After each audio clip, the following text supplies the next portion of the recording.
குமிச்சுக்கோங்க.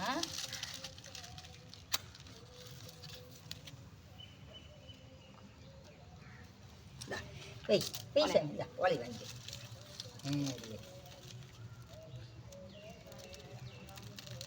கொஞ்சம் தேய்ச்சுங்களா?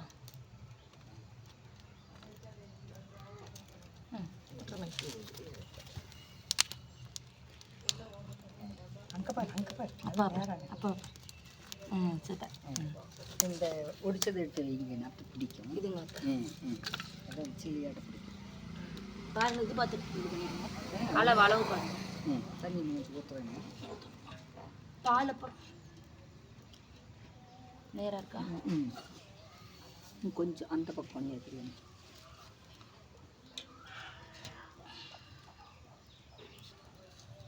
ஒரு டம்ளர் தண்ணி ஊற்றணும். கொஞ்சமாக அந்த சாப்பாட்டு வரைக்கும் வர அளவுக்கு ஊற்றணும்.